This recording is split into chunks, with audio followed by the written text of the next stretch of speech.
BRS party social media handles లో అడ్డగోలుగా ఇష్టం వచ్చినట్టు ఫ్రీడమ్ ఆఫ్ స్పీచ్ పేరుట గౌరవ ముఖ్యమంత్రి గారి గురించి, మంత్రుల గురించి, ఉన్నత అధికారుల గురించి నోటికి వచ్చినట్టు పెట్టడం జరుగుతుంది.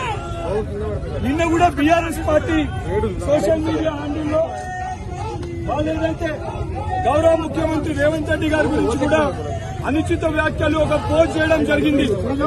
ఎన్నో సందర్భాల్లో దీని గురించి మేము పోలీస్ శాఖ కూడా కంప్లైంట్స్ ఇవ్వడం జరిగింది.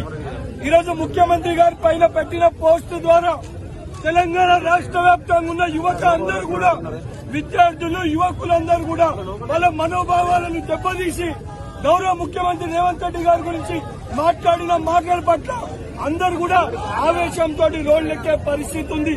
సో పోలీస్ అధికారులకి ఈరోజు మేము విజ్ఞప్తి చేస్తున్నాం.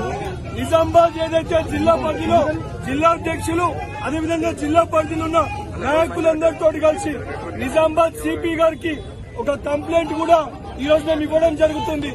ఈ రకంగా ముఖ్యమంత్రి గారి పైన పోస్టులు పెట్టిన BRS party official social media handle, దీనికి సంపూర్ణ బాధ్యత ఆ party working president Kalvakuntla Taraka Ramarao పైన కఠినమైన సెక్షన్స్ పెట్టి ఆయన పైన చర్యలు తీసుకోవాలి.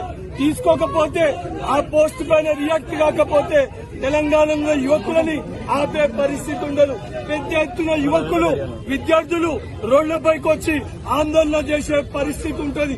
కేటీఆర్ పైన కూడా దీని బహిరంగ క్షమాపణ చెప్పకపోతే కల్వకుంట్ల తారక రామారావు పైన కూడా దాడులకి దిగాల్సిన పరిస్థితి ఏర్పడుతుంది. ఈరోజు పోలీస్ అధికారులు మీరిక్కడ కొంతమంది యువకుల్ని అడ్డుకునే ప్రయత్నం చేస్తున్నారు.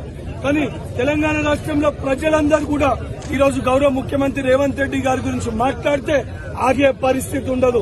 సో తక్షణమే దీనిపైన రియాక్ట్ అయి కేసులు పెట్టి కల్వకుంట్ల తారక రామారావు పైన, బీఆర్ఎస్ పార్టీ హ్యాండిల్ నడిపే వాళ్ళపైన కఠినమైన చర్యలు తీసుకోవాలని చెప్పి మీడియా ద్వారా పోలీస్ శాఖ కూడా విజ్ఞప్తి చేస్తున్నాను. మరిన్ని ట్రెండింగ్ వీడియోల కోసం న్యూస్ 18 తెలుగు యూట్యూబ్ ఛానల్ ను సబ్స్క్రైబ్ చేసుకోండి.